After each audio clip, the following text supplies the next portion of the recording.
Pois bem, respostas divinas para questionamentos humanos. Esse aqui é o projeto de dezembro. O projeto de janeiro é respostas humanas para questionamentos divinos. O irmão Edilson, né, que programou esse grupo de estudos, não está conosco hoje, não estará domingo que vem, porque está em viagem, né? Então nós estamos aqui para continuar a caminhada até que ele volte, né? Essa aí parece que é uma música, né? Mas essa música é sobre Jesus, né? Até que ele venha. No caso do Edilson, até que ele volte de viagem. Né? E hoje nós vamos falar de um assunto bem intrigante, né? É assim: que sinais haverá na sua vinda e da consumação do século? O que vai apontar, né? O que vai sinalizar que está chegando a hora da trombeta tocar? Legal. Djalma, chega aqui. Djalma é o nosso professor de hoje.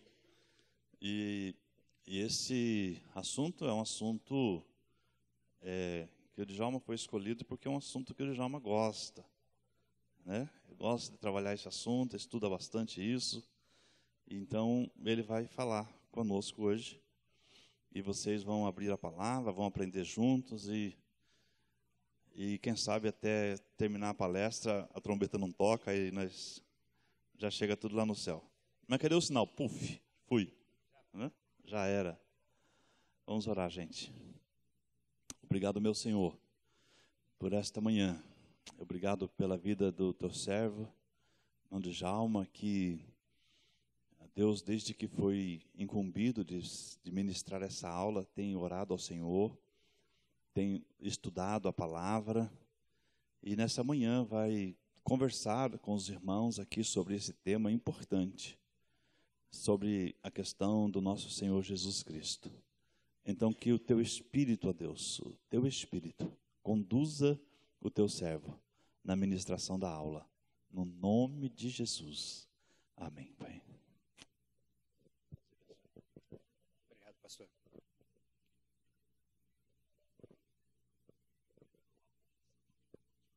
Se tiver alguma pergunta difícil, eu corro lá e chamo o senhor. Bom dia, irmãos. Como o pastor disse, eu gosto muito do tema. Na verdade, eu gosto muito das profecias bíblicas. E o que a gente mais vê nos dias de hoje são os falsos profetas que Jesus disse nesse texto bíblico que nós vamos ler hoje. Eu gosto de dizer que toda profecia que for proferida fora do texto bíblico não é profecia, é profetada. Tá? As pessoas gostam muito de induzir as pessoas dizendo: olha, Deus falou comigo isso a seu respeito. É possível acontecer isso? Claro que é. Deus não fez isso no passado? Inúmeras vezes. Quando a gente pega a Bíblia e dá uma boa estudada nela, nós descobrimos que a maior parte do texto bíblico, cerca de 25% da Bíblia, é pura profecia. Boa parte delas já se cumpriram.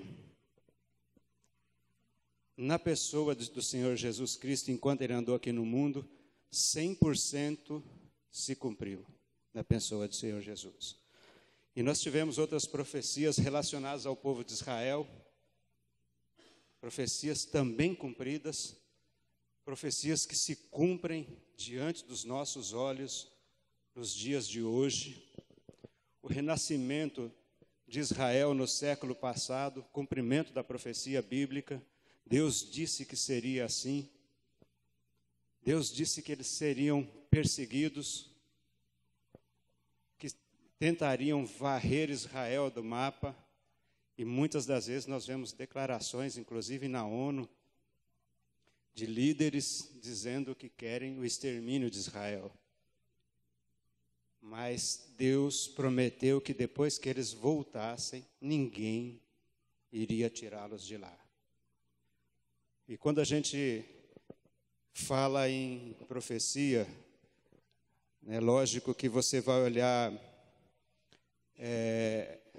mais o lado prático. Israel está entre as 5 maiores potências do mundo. Entre as 5 potências do mundo. Isso não é mérito deles, gente. Deus fez assim para que eles não pudessem ser retirados do seu território. Deus cumpre a sua palavra. Nós acabamos de cantar, Deus não pode mentir. E Ele realmente não mente. Aquilo que Ele prometeu, Ele vai cumprir. E quando nós olhamos aqui para o nosso texto em Mateus 24, o Senhor Jesus faz 2 profecias. Primeiro, os seus discípulos falam para ele da beleza, da magnitude do templo. E ele fala para eles, olha, nenhuma dessas pedras aqui vai ficar. Todas vão ser derrubadas. Isso se cumpriu com a invasão do Império Romano, cerca de algumas décadas depois de Cristo. Tudo que o Senhor Jesus disse está se cumprindo. E quando a gente lê, irmãos, eu confesso que quando eu comecei a ler o nosso texto de hoje, eu comecei a ficar um pouco assim, deprimido, porque quem não conhece Jesus como seu Salvador e lê essas palavras, vai falar, poxa, mas que cara pessimista que era Jesus, né? Que cara pessimista. Ele não está mostrando nada de bom aqui nesse texto. Mas nós devemos erguer as nossas cabeças e nos alegrar por ver essas coisas se cumprindo. Irmãos, é assustador quando a gente começa a olhar para esse aspecto e ver que as palavras, as profecias de Jesus estão se cumprindo em nossa época. É assustador e maravilhoso. Maravilhoso porque nós estamos mais perto do nosso Senhor. E uma coisa é certa, irmãos, se nós não formos ao encontro dele, ele virá ao nosso. Isso é simplesmente maravilhoso. É maravilhoso ter essa esperança.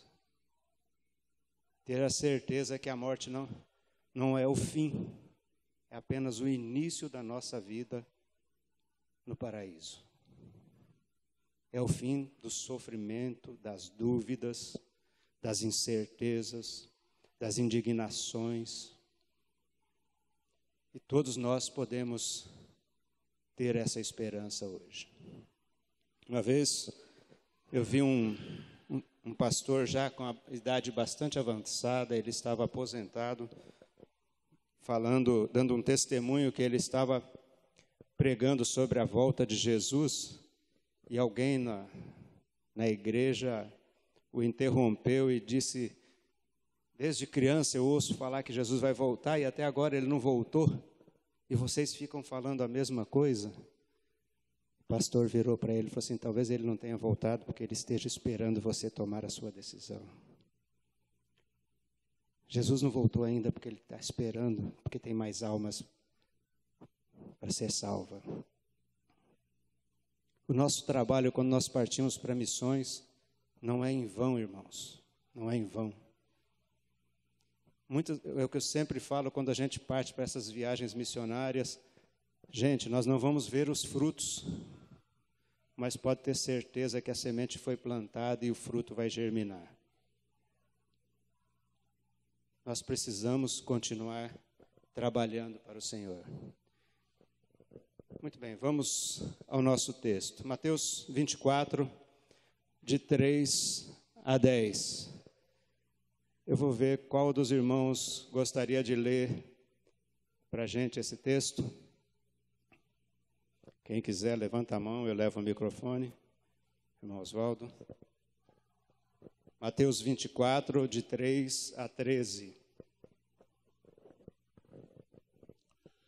O princípio das dores. No Monte das Oliveiras, achava-se Jesus assentado. Quando se aproximaram dele os discípulos, em particular, eles pediram, dize-nos, quando sucederão essas coisas, e que sinal haverá da tua vinda e a da consumação do século? Ele respondeu, vede que ninguém vos engane, porque viram muitos em meu nome, dizendo, eu sou o Cristo, enganarão muitos. E certamente ouvireis falar de guerras, rumores de guerras. Vede, não vos assusteis, porque é necessário assim acontecer, mas ainda não é o fim. Porquanto se levantará nação contra nação, reino contra reino, e haverá fomes e terremotos em vários lugares. Porém, tudo isto é o princípio das dores. Então sereis atribulados e vos matarão. Sereis odiados de todas as nações por causa do meu nome. Nesse tempo, muitos hão de se escandalizar, trair, odiar uns aos outros. Levantar-se-ão muitos falsos profetas, enganarão a muitos. E por se multiplicar a iniquidade, o amor se resfriará de quase todos. Aquele, porém, que perseverar até o fim, esse será salvo. Obrigado, irmãos. Irmãos, a gente falando de profecia, alguém sabe dizer quantas vezes a palavra de Deus mencionou a primeira vinda de Jesus? Alguém tem ideia? Cerca de 300 vezes. E nós sempre falamos isso, todo ano nós comemoramos a vinda de Jesus, né? Comemoramos o Natal. Cerca de 300 vezes a palavra de Deus fala da primeira vinda. E alguém tem ideia de quantas vezes ela fala da segunda vinda? 8 vezes mais, irmãos. Isso dá mais ou menos 2.400 vezes a palavra de Deus menciona a segunda vinda de Jesus. Por que isso? Jesus não veio ao mundo à toa. Ele veio morrer pelo meu pecado, pelo seu pecado, pelo pecado de cada um de nós. E ele vai voltar. Ele vai voltar e vai trazer juízo sobre a terra, sobre cada um de nós. Então é importante, irmãos, que nós tenhamos em mente isso. Nós falamos tão pouco da segunda vinda de Jesus, mas falamos tão pouco, ou quase nada. E a Bíblia menciona 2.400 vezes a volta dele. O Antigo Testamento, chamado de Antigo Testamento, eu sempre digo que eu não gosto de falar isso, chamar o Antigo Testamento, a parte primeira da Bíblia de Antigo Testamento, porque a palavra de Deus se renova a cada manhã. Está repleto de profecias bíblicas sobre a volta de Jesus. Então é importante, irmãos, que nós tenhamos a consciência e a noção de que Jesus vai voltar. Ele, com toda certeza, vai voltar. E esse tempo se aproxima a passos largos. Quando a gente olha esses sinais que Jesus descreveu aí em Mateus 24, muitas pessoas podem falar, mas guerra sempre houve. Desde o início, Caim não matou Abel. Desde o início houve homicídio, guerras, sempre houve. Mas quando a gente começa a estudar o assunto, gente, é impressionante. Vocês sabiam que, por exemplo, o século XX foi chamado de o século das guerras? Só no século XX houve mais guerras que no restante da história humana. Só no século XX. Guerra após guerra. Mas os sinais que Jesus fala, ele começa lá, que ninguém vos engane. Que vão existir vários falsos profetas. E é lógico, irmãos, que com esses falsos profetas vão existir várias heresias, várias doutrinas falsas. Uma assim, bem visível aos nossos olhos, o Templo de Salomão, fixado na cidade de São Paulo. Não é mais em Jerusalém. Coisas que o homem faz em benefício próprio. Falsos profetas, pregando falsas doutrinas, delegando em benefício próprio, enganando a muitos. Vejam só, agora nesse momento a gente pode contar quantas pessoas estão aqui. Se nós formos no Templo de Salomão, tem mais de 2.000 pessoas. O que as pessoas estão buscando? O que eles menos querem é a volta de Jesus. A vida está boa. A vida está muito boa, nós vivemos em paz. O Brasil é um país tolerante. Mas o Senhor Jesus também falou da perseguição que vai haver no final dos tempos. Quantos países, irmãos nossos, estão sendo decapitados? Países com intolerância religiosa. Só por ser crente, corta-se a cabeça. Uma mulher, por ser crente, é estuprada. Os filhos são queimados em praça pública. Irmãos, nós estamos bem perto disso. Nós estamos bem perto disso. E quando nós falamos das guerras, um ponto que me chamou muita atenção, acontece aqui no nosso país, a violência urbana. Hoje, os telejornais falam de 2 assuntos: corrupção, violência. Não tem mais nada para falar. E às vezes passa desapercebido. Eles falam de corrupção, nós ficamos pensando naquilo, às vezes ficamos até com raiva dos corruptos e não prestamos atenção na violência que está à nossa volta. Eu peguei alguns dados aqui para falar para vocês, deixa eu só localizar aqui.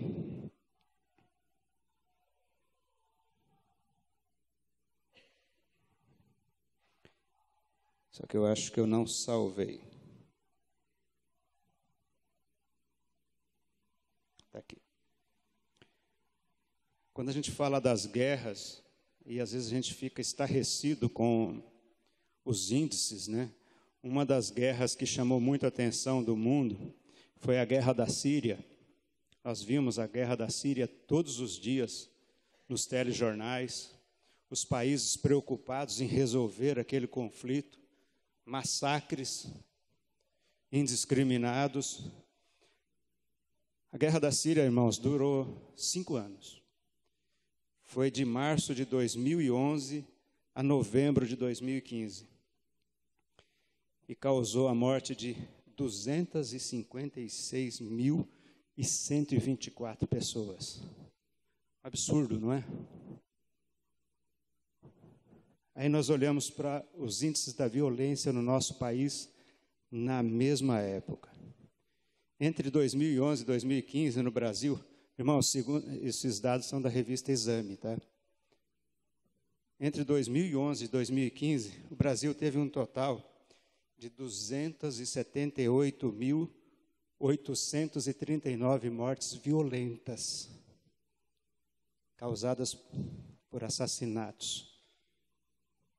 O mundo estarrecido com a guerra da Síria, e no Brasil houve mais mortes, mais assassinatos que na Síria, no mesmo período.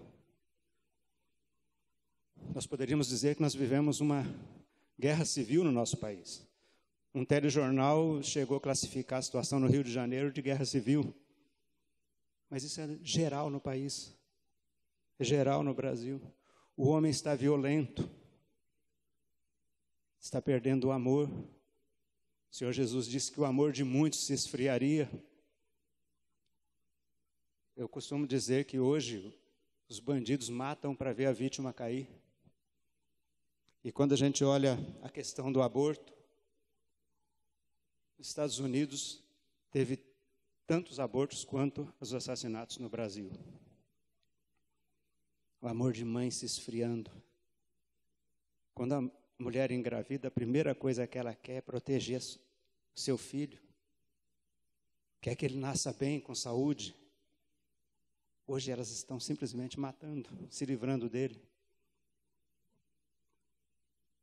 Dados que o Senhor Jesus já apontava, parece pessimista, né, gente? Parece ruim, e é ruim. Lembra quando as Escrituras dizem que Deus olhou do céu e não viu nenhum justo? Olha só, sinais dos tempos. Vamos falar de uma coisa que não acontece muito aqui no Brasil, pelo menos não tem incidência que cause prejuízos, os terremotos. Os terremotos, você pode falar também, não, mas sempre houve terremoto na história humana? Sim, sempre houve. Eu trouxe alguns dados do último século. Até final do século XIX, de 1800 a 1930, houve apenas 8 terremotos, na escala 6 da escala Richter. De 1930 a 1960, já houve 18 terremotos. De 1960 a 1079, foram 64 terremotos. Terremotos catastróficos, segundo os estudiosos. De 1980 a 1996, mais de 200 terremotos dramáticos. Aí a gente pensa, não, mas terremoto é algo que sempre houve. Mas Jesus não ia mencionar isso à toa, irmãos. Nós caminhamos para o fim, ou para o início, vamos dizer assim, melhor, né? Nós caminhamos para o início da vida eterna com o Senhor Jesus. Eu gosto de dizer que Ele pode vir a qualquer momento. Eu sempre disse isso aqui na igreja, que eu vou ver a volta de Jesus. E eu creio que nós somos a geração que vai ver a volta de Jesus. E nós temos que estar preparados, irmãos. O ataque do inimigo é ferrenho. Muitas das vezes nós nos importamos com o que está acontecendo à nossa volta. Mas nós devemos prestar atenção. As coisas estão em ritmo acelerado. O inimigo sabe que o tempo dele é curto, que ele tem pouco tempo. E ele quer levar o máximo possível de almas com ele. Ele não quer ir sozinho.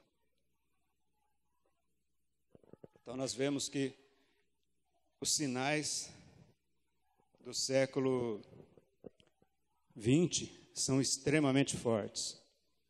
No século XX, houve mais terremotos do que em todo o restante da história. Deu para ver aqui na escala o aumento brutal dos terremotos. E quando nós falamos da perseguição, irmãos, ela está às portas. Quando nós vemos os sinais que o Senhor Jesus dá da sua volta, Ele falou também dos sinais da sua volta, que haveria perseguição. Em Mateus 17, de 28 a 30, Ele diz assim: como também, da mesma maneira, aconteceu nos dias de Ló. Comiam, bebiam, compravam, vendiam, plantavam e edificavam. Mas no dia em que Ló saiu de Sodoma, choveu fogo e enxofre, e consumiu a todos. Assim será no dia em que o Filho do Homem há de se manifestar. Se a gente prestar atenção para esse texto, nós vamos ver que Jesus está mostrando que Sodoma, naquela época, se vivia normalmente. As pessoas trabalhavam, comiam, bebiam, faziam festas, vendiam propriedades, compravam propriedades, casavam-se, tinham filhos, tudo como hoje, não é verdade? Mas qual era a característica dessa sociedade de Sodoma, Gomorra e das outras cidades vizinhas? Qual era? Era o homossexualismo. Era o homossexualismo.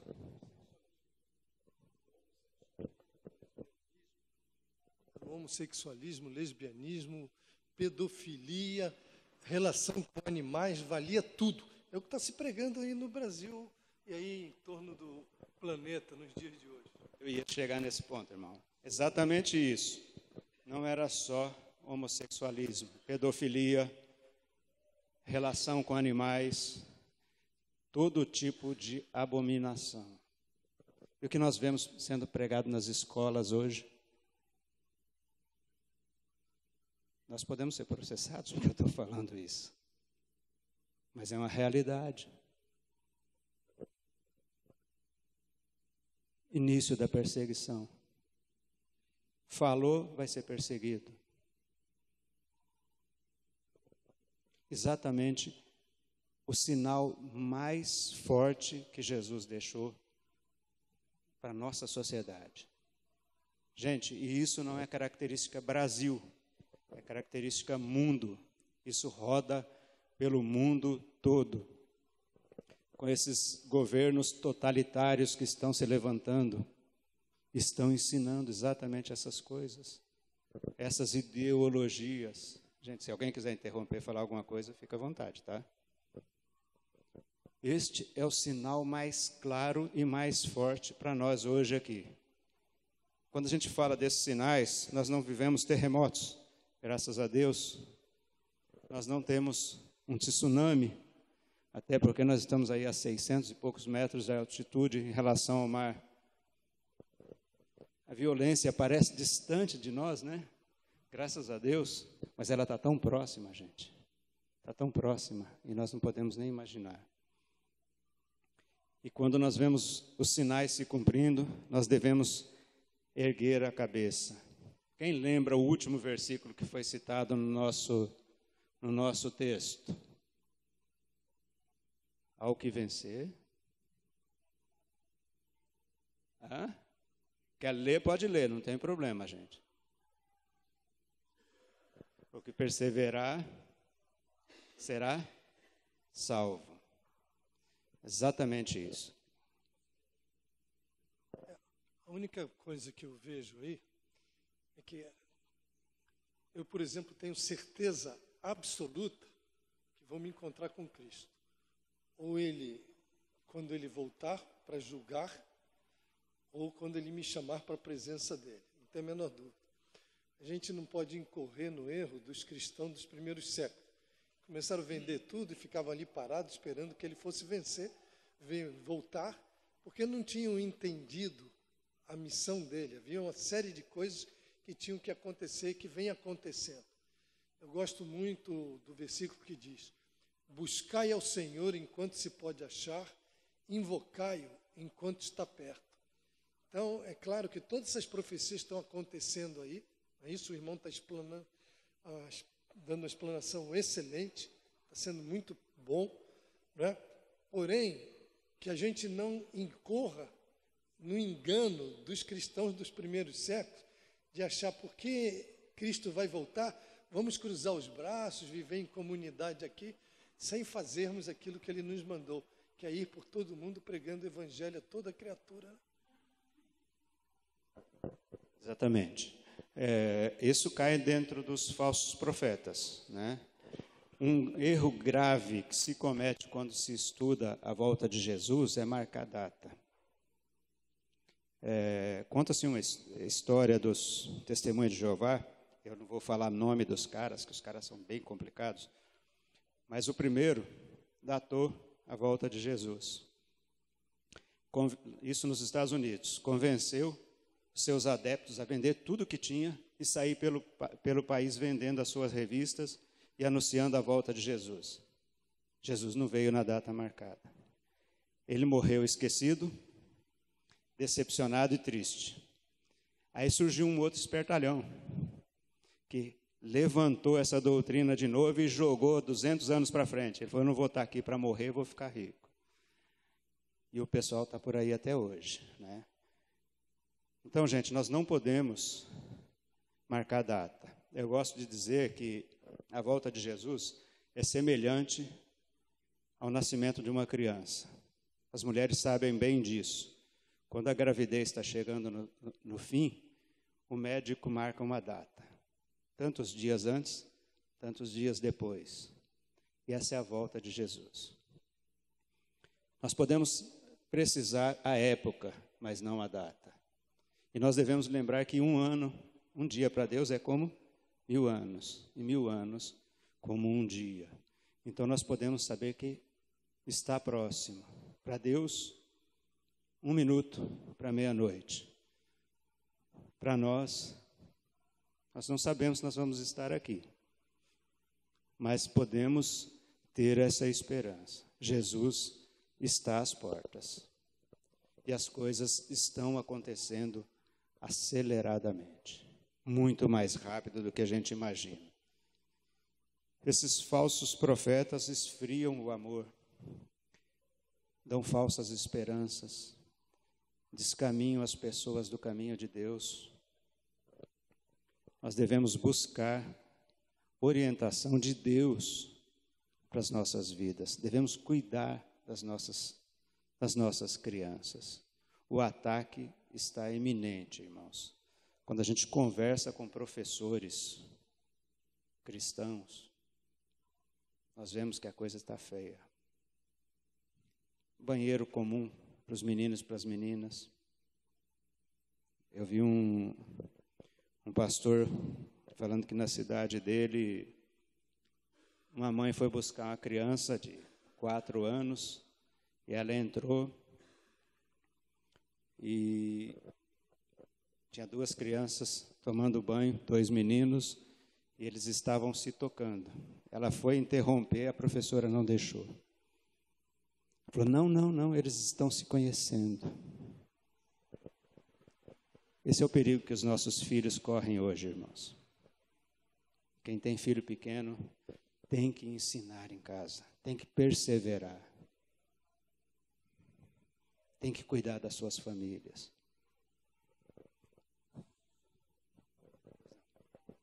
Em função dessas pressões da sociedade, houve uma época aí que se falava em alterar os estatutos da igreja para poder ajustar as leis. Por exemplo, basta a gente colocar no estatuto da igreja que para ser membro desta igreja, a pessoa terá que estar com um comportamento totalmente alinhado com as Escrituras, com a palavra de Deus. Não precisa entrar em detalhe, mas fica bem claro que aqui não vai virar uma Sodoma e uma Gomorra. Mas a gente precisa ser mais positivo. Nós somos muitas vezes muito passivos, né? E não tomamos as atitudes.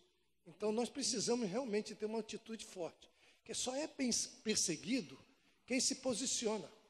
E, biblicamente falando, o que Cristo diz? Nós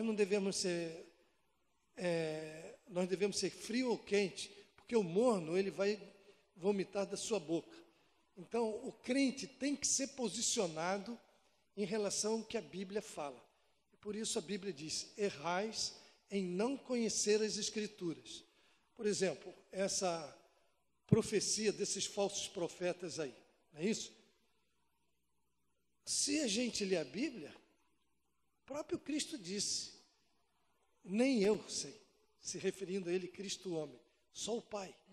Como é que tem pessoas dizendo, como Ellen White fez, o pessoal dos Testemunhos de Jeová, mormonismo, tudo isso só ocorre em função da falta do conhecimento da Bíblia. A gente tem que, mais do que ler, estudar profundamente.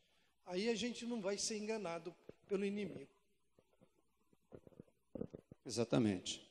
Então nós devemos cuidar das nossas crianças, irmãos. Os tempos são terríveis, como eu falei, o inimigo tem pouquíssimo tempo e ele está enfurecido.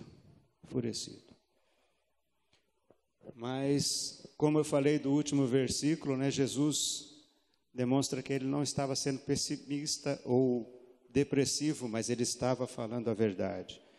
Ele nos leva um consolo muito grande, né? Um dos sinais que mostram a graça de Deus. Quem perseverar até o fim será salvo. Ele nos dá essa esperança, irmãos. Jesus morreu para comprar aqueles que procedem de toda tribo, raça, povo, língua e nação. Apocalipse 5 e 9. A evangelização das nações é um sinal tremendo.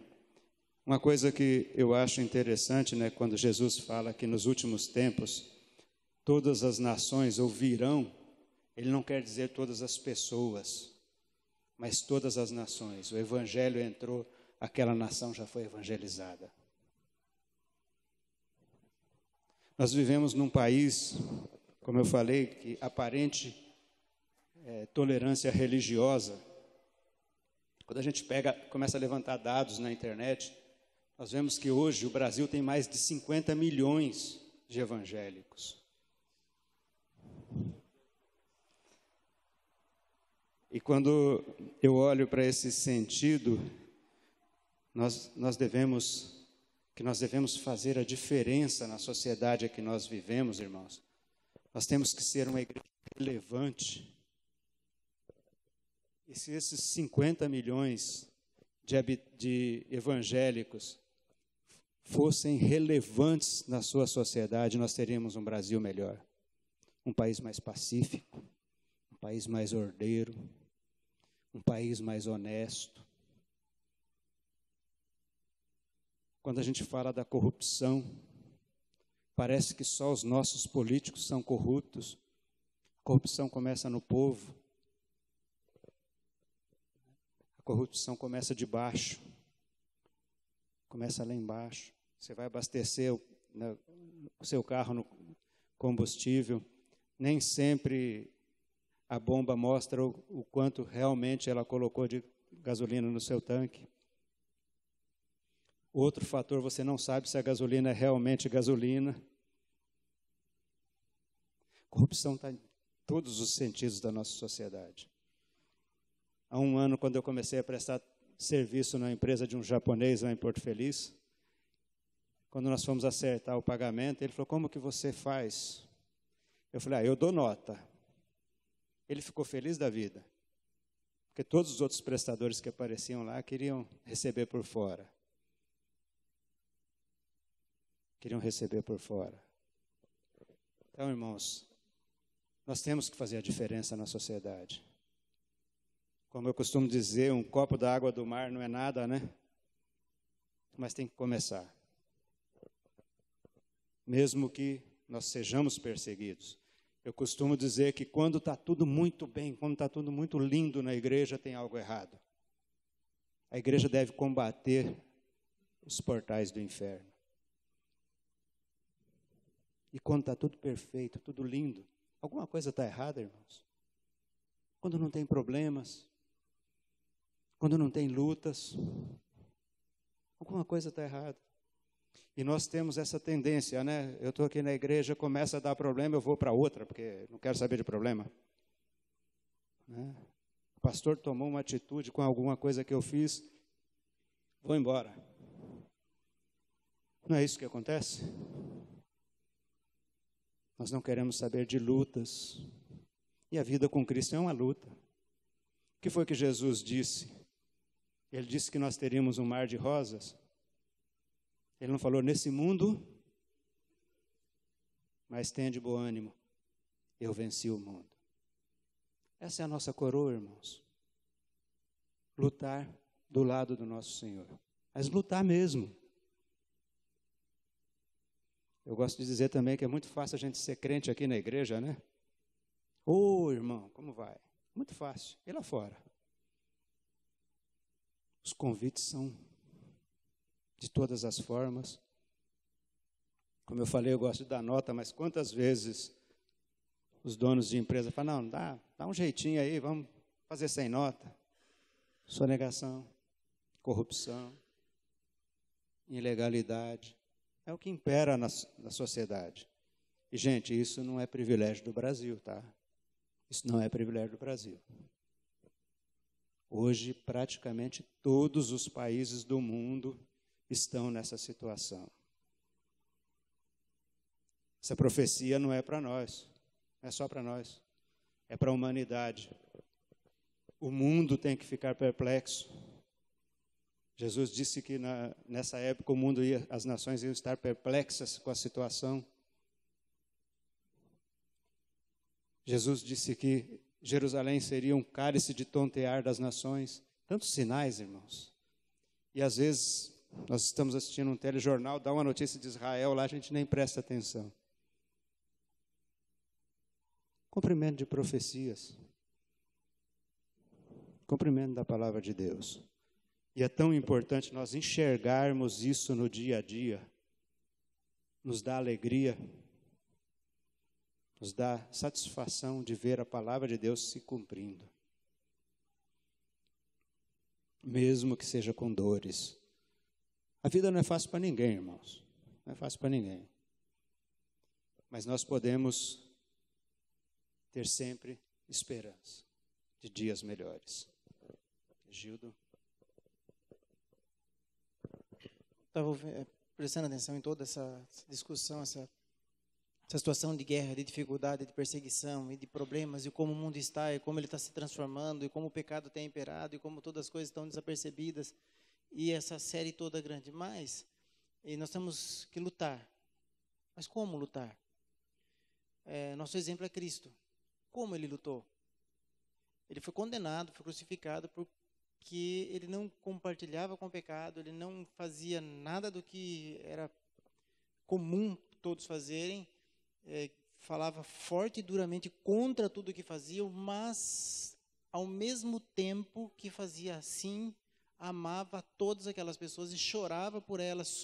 O sofrimento da igreja no mundo de pecado deve ser o mesmo de Cristo, no mundo que ele vivia. Sofrer por amor à situação. E não a nossa batalha, não sendo contra a carne e contra a sangue, significa também que não é que nós estamos lutando com o ódio da guerra.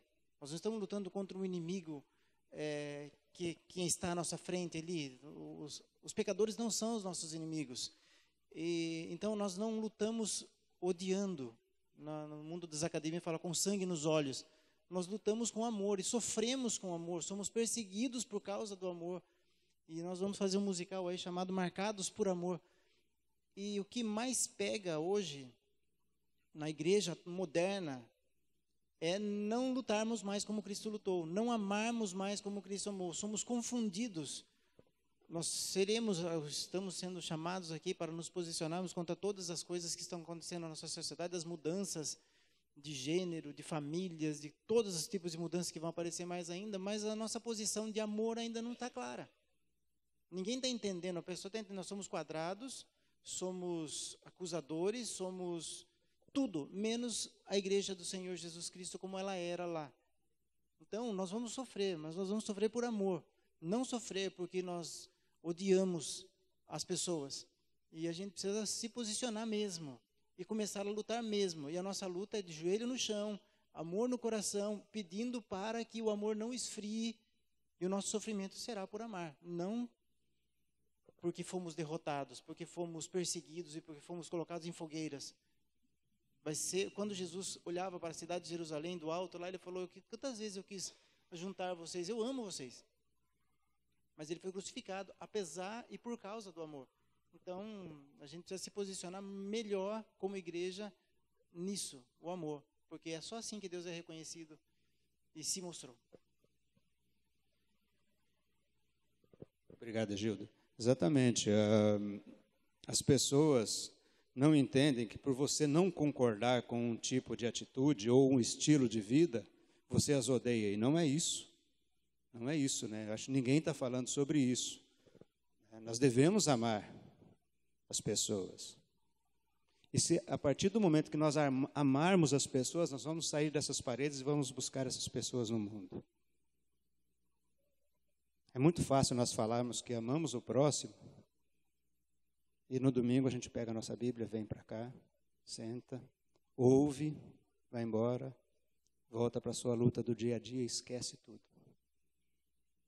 Amar não é isso. A questão levantada por Egildo foi bem legal, porque não é odiar quem está fazendo algo que nós não concordamos. Não é isso. Por isso nós vamos ser perseguidos.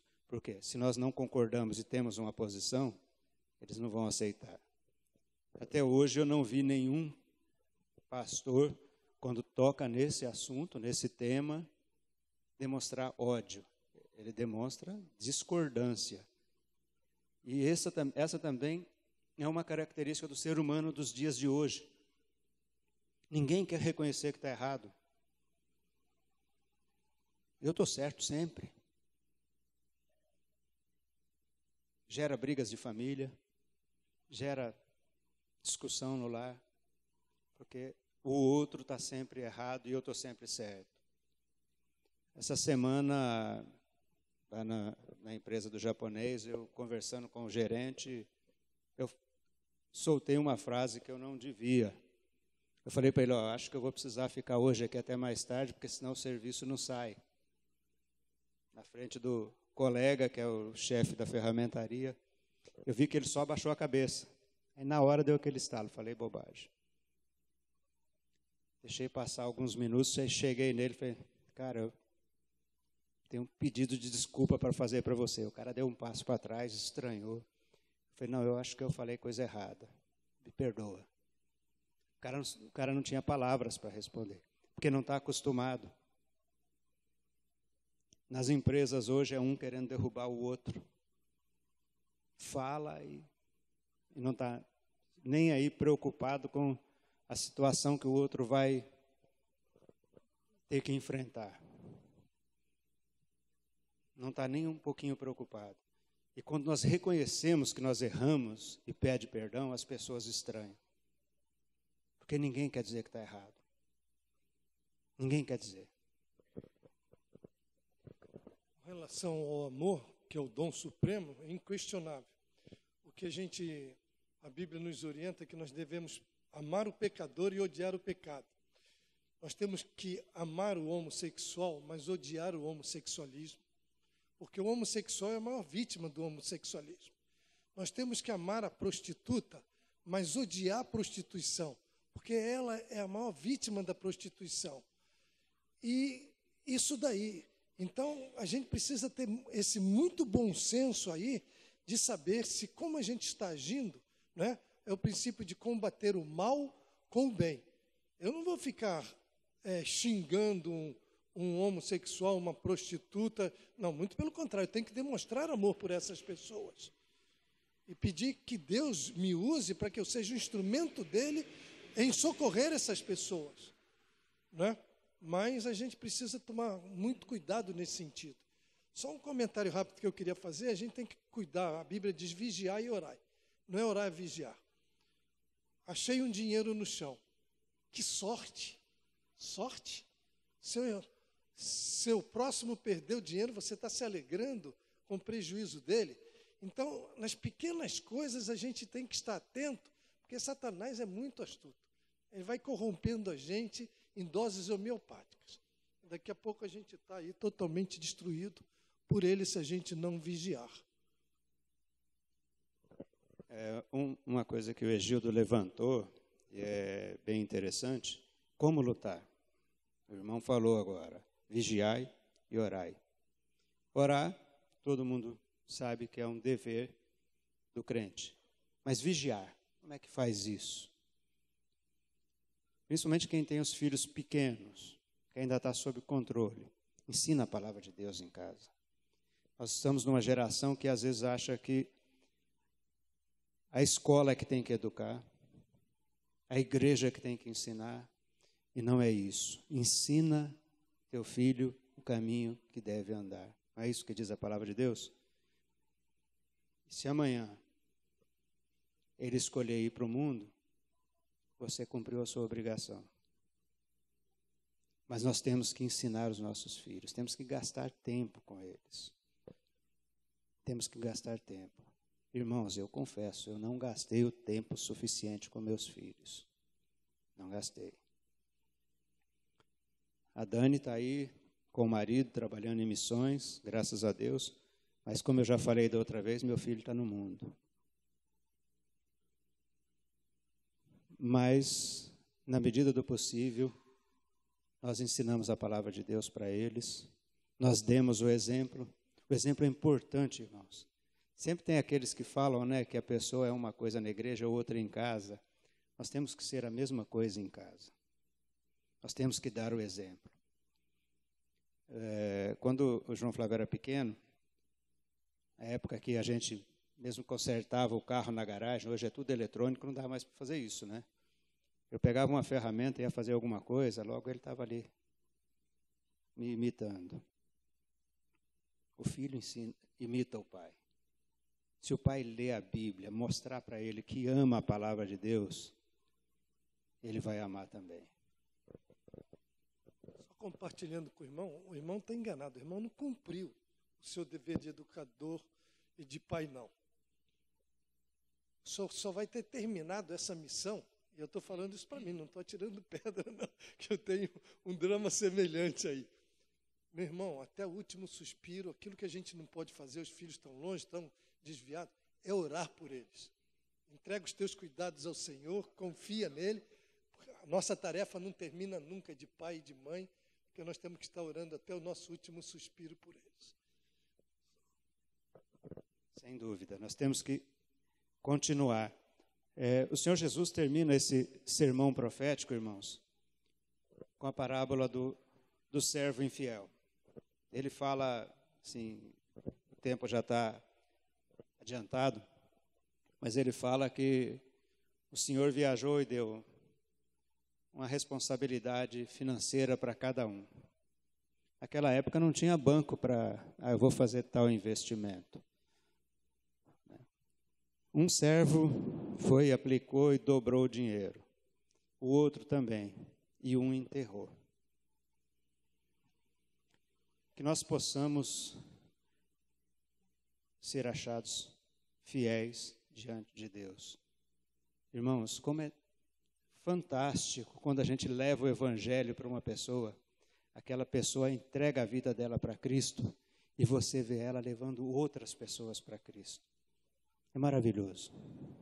Vocês não têm noção da emoção que é ver um filho espiritual levando outros a nascerem de novo.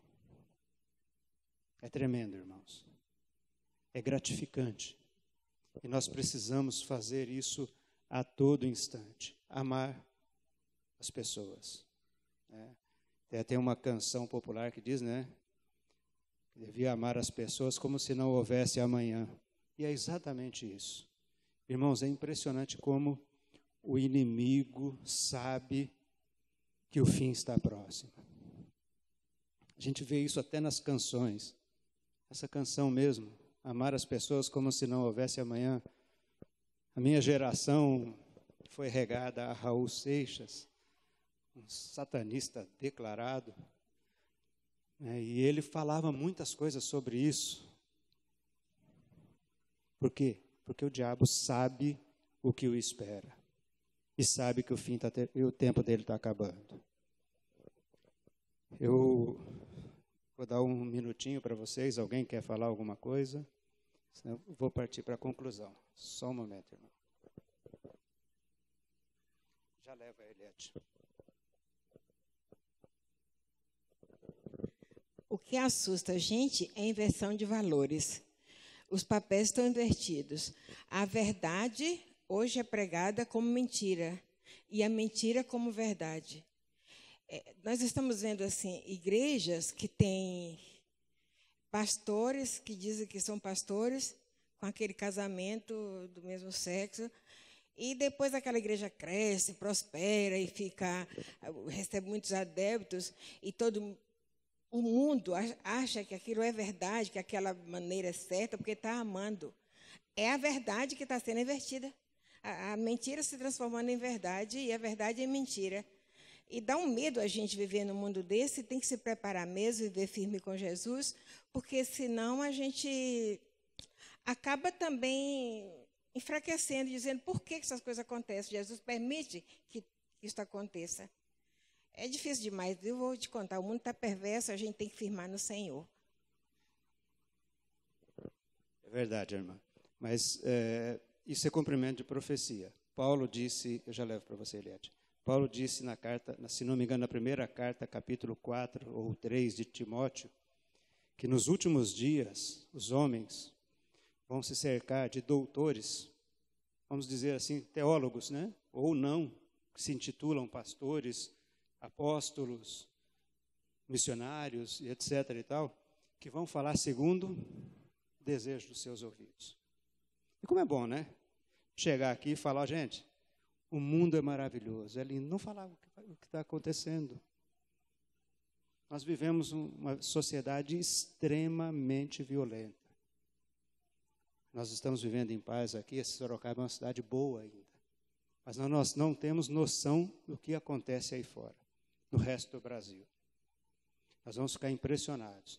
Então, isso também, que a senhora falou, é cumprimento de profecia. Paulo foi bem claro nesse ponto. Ele fala que vão acontecer isso, ele fala que os homens serão arrogantes, avarentos, orgulhosos, desobedientes a pais e mães, ingratos, vão amar mais a criatura do que a Deus, né? Em casa nós temos um cachorrinho, coisinha linda, maravilhoso, mas tem gente que trata um cachorro melhor do que uma família. Eu vi alguém falando a respeito disso, se você der um tapa num cachorro, você pode pegar 7 anos de cadeia. Se você matar outra pessoa, 6 meses. Inversão de valores. Mas é cumprimento de profecias, irmã.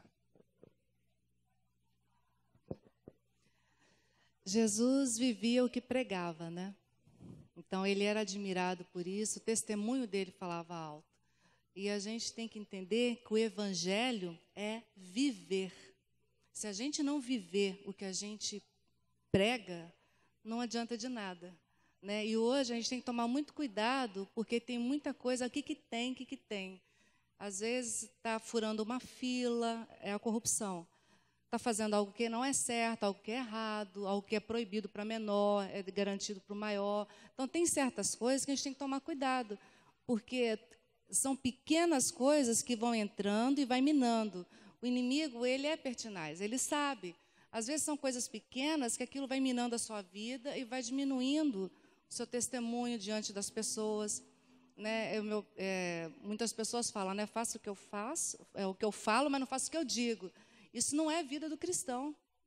Se o cristão não viver o que Jesus pregou, não adianta nada. Pega a Bíblia e joga fora, rasga.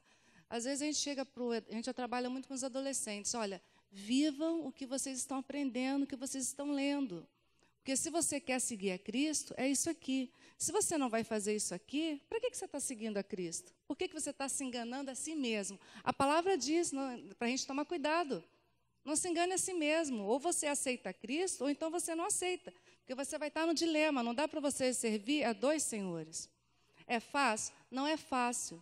Mas o Senhor nos deu a escolha. Às vezes a gente vê a pessoa, mas eu não sei falar. Então viva.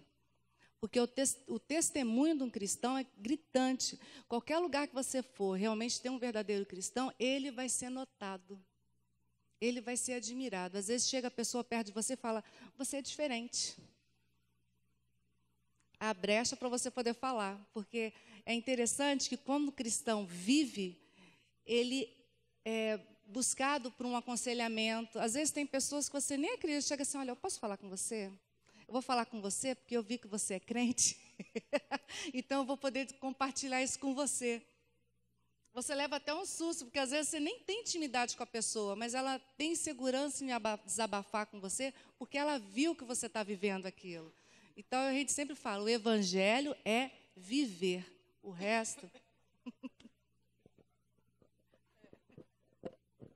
Mais alguém quer falar alguma coisa?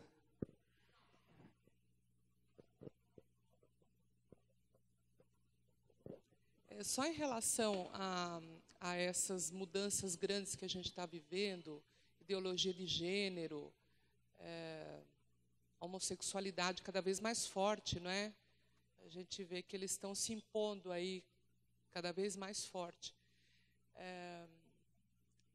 Já começa a haver uma grande separação, não é? Já estamos vivendo nesse momento de grande separação daqueles que querem andar com Cristo e daqueles que não querem, não é? Muito embora, como o irmão ali falou, a gente não pode atacar essas pessoas porque eles estão sendo usados pelo inimigo, não é? Eles estão na mão do nosso inimigo, e Deus ama o pecador, não ama o pecado, então a gente também tem que ter muito cuidado com isso, não é? Quando a gente tiver que conversar com uma pessoa que é homossexual, que ama demais o seu cachorro, né? Como eu vejo muito no Facebook, nossa, amo demais o meu cachorro. Gente, quando você cai numa cama, o teu cachorro não vai levar remédio para você, não vai levar comida para você, entendeu? Eu vejo pessoas postando isso. Quanto mais eu conheço o ser humano, mais eu amo os cachorros. Gente, o que é isso? Eu vejo cristão falando isso. Até no nosso meio já está, essa confusão já está sendo criada. E a gente tem que tomar muito cuidado com isso. Eu não sei se eu comentei aqui para todos, mas comentei com alguns já. Há uns meses atrás, em São Paulo, na igreja dos meus pais, lá em São Caetano, na Vila Gerte, um pastor que ele escreve livros, é o pastor Elias também, eu não lembro, é o sobrenome dele. Mas ele levou uma série de livros que ele queria vender também, os livros dele. O sermão dele foi sobre um dos livros. E então, cada capítulo do livro falava sobre uma questão: divórcio, filhos. E teve um ponto que ele falou assim: agora eu vou falar sobre uma coisa, mas os irmãos vão me prometer que vocês não vão me esperar lá fora na esquina da igreja. Aí o pessoal ficou meio assim, né? E ele dizia: prometam que vocês não vão me esperar lá fora. Aí as pessoas disseram: ah, sim, a gente promete. É uma igreja grande, não é? Para quem conhece a Vila Gerte, lá em São Caetano. E ele disse: irmãos, pet, animais, não vai para o céu. Há muito cristão dentro da igreja idolatrando os seus animais. Os animais não vão para o céu, gente. Ponham isso na cabeça. São irracionais. Nós somos racionais. Nós fomos criados por Deus. Então, quer dizer, todas essas coisas, não é? A tal da ideologia de gênero, isso vai infiltrando devagar na cabeça das pessoas, que a pessoa acaba acostumando com o tempo e achando que faz parte do nosso mundo. Não faz. Obrigado, irmã. Essa semana eu estava conversando com um rapaz lá no bairro do Éden. Ele estava falando que ali nas imediações tem um cemitério para cachorro. E o zelador do cemitério estava falando que um dia ele mora ali, né? Então ele ouviu um choro, já à noite. Ele pegou a lanterna e falou: deixa eu ver o que está acontecendo, né? Olhou em volta, não viu ninguém. Aí ele foi na sepultura lá do cachorro, né? Tinha um bonequinho chorando. A pessoa colocou um boneco para chorar dia e noite por causa do cachorro dela. Gente, isso é ídolos de hoje. Já vou encerrar, pastor. Não precisa olhar para mim bravo, não. Olhe bravo para mim, porque eu estou querendo agora iniciar minha pregação. Só um comentário sobre o tema central da lição, é que a última profecia, pelo que eu ouvi falar, é quando o Templo de Salomão for reconstruído, que até agora não foi lá não estou falando da Universal aqui em São Paulo, não. Estou falando lá em Jerusalém, onde estão as 3 mesquitas lá, né? Então não pode derrubar. Diz que a comunidade judaica lá nos Estados Unidos tem tudo preparado para relevantar o templo em fração de segundos. Então essa parece que vai ser, pelo que eu ouvi, uma das ultimíssimas profecias sobre a segunda vinda de Cristo. Não sei se o irmão ia falar sobre isso. Não, eu não ia falar sobre isso, mas bem lembrado. É que, na verdade, no texto não estava trazendo Israel, eu citei algumas coisas sobre Israel, né? Mas tem muita coisa, gente. A Bíblia traz muita coisa que está acontecendo no mundo relacionada à volta de Jesus. Basta nós lermos com atenção e ligar com os fatos à nossa volta. Eu gostaria de terminar com um texto que eu tirei do site da Chamada da Meia-Noite, que eu achei bem propício para encerrar esse estudo, já que eu falei que ele parece assim meio que deprimente, porque não tem muita coisa boa para falar, só coisa ruim que está acontecendo à nossa volta, né? Alguém disse assim: Jesus não foi daqueles que se destacaram por um certo tempo para depois desaparecerem nas brumas da história. Seu nome não é como o daqueles que aparecem em todos os jornais e poucos anos mais tarde jazem no esquecimento. Ele é o primeiro, citando Apocalipse, o primeiro e o último. Ele é o primeiro, o Criador deste mundo. Ele é o último. Quando todos tiverem desaparecido, os ídolos e os deuses, as religiões, as ideologias, os grandes pensadores, os que edificaram imponentes obras arquitetônicas e as sufocantes masmorras. Quando todos eles tiverem sumido das sacadas de seus palácios, quando tiverem caído de seus pedestais, quando tiverem perdido seus altos postos e tiverem virado pó, esquecidos, sumidos, afundados, quando todos estes sucumbir, Jesus existirá para sempre.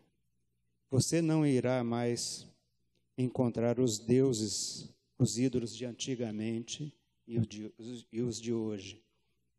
Mas Jesus você vai encontrar sempre. No final da história está Jesus. Grande verdade, irmãos. Ele é eterno, não teve início e não vai ter fim. Deus abençoe a todos. Amém.